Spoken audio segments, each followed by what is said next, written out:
Okay, we're going to start on periodic table and periodicity. Alright, groups you should know. Groups go up and down, so this would be the first group, second group, and then you have the transition metals in the middle. Excuse me.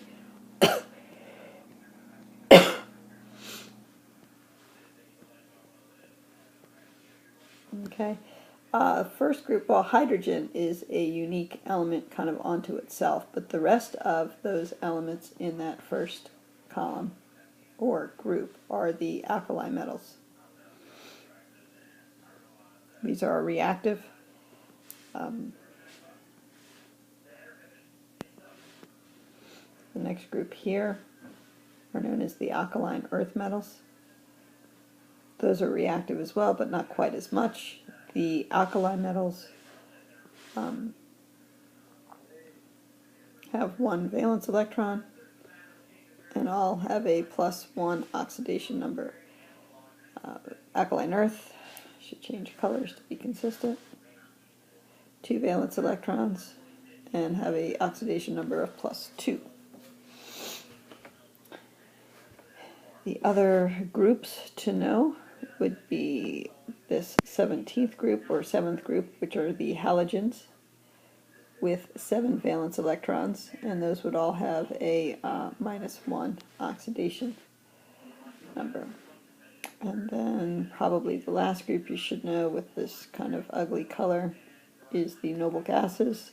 They are known to be non-reactive with 8 valence electrons, so a fully filled S and P, so an sp2, S2p6.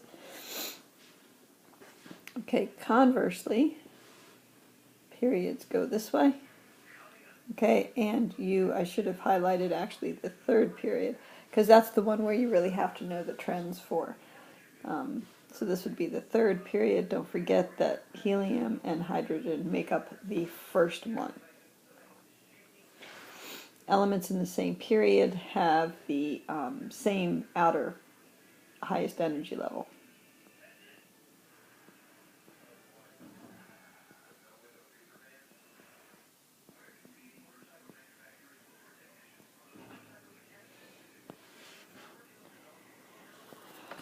Okay.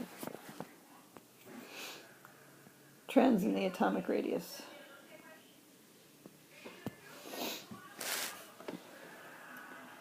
Atomic radius can be defined as the distance from the nucleus to the outer electrons.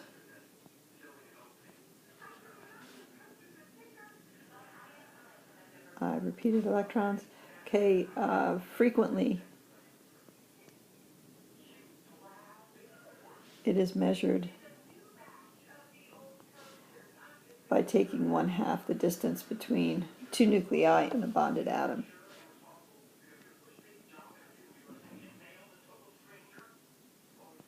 I should say bonded molecule.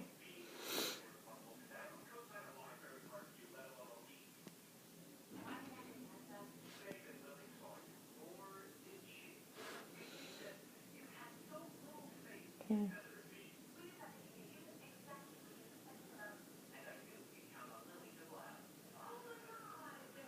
So atomic radius decreases going across a group. That is because your Z effective increases. Okay, and electrons being added to the same energy level.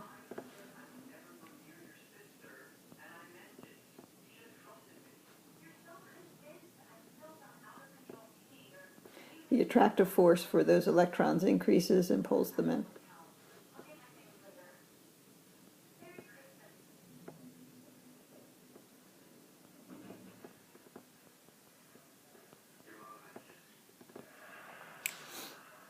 Okay, so Z effective is really, in simple terms, the nuclear charge, which is the number of protons, minus the inner core electrons. Okay, so atomic radius as I go down a group will increase. And this is due to added energy levels, main energy levels.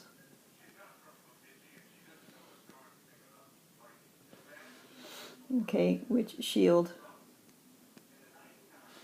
the nuclear charge, decrease attraction. Okay. Makes the atomic radius bigger. All right, looking at a anion and a cation. Cations are always smaller than the parent,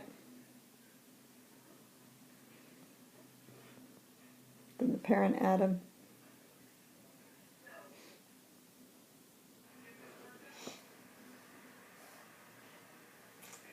This is because there are fewer electrons than protons.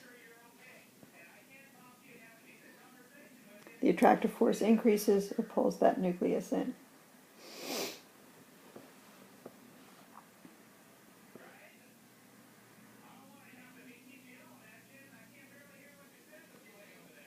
Okay, anions are larger because the number of electrons greater than the number of protons.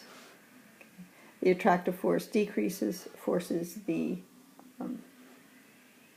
ionic radius to be larger. If we look at a isoelectronic series, this is a series where the number of electrons are the same.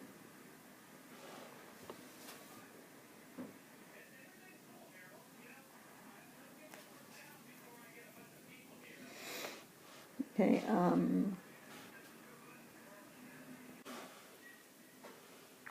an example of an isoelectronic series would be the potassium ion, chloride ion, the sulfide ion, and the phosphide ion. If we look at the size in 10 to the 12th meters,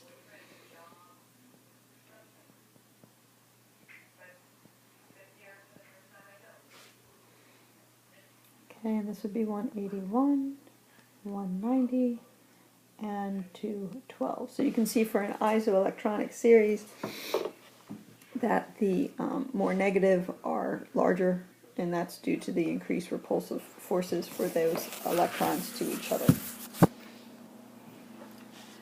We're going to continue with more periodic trends like reactivity, melting points, electronegativity, and first ionization energy in the next screencast.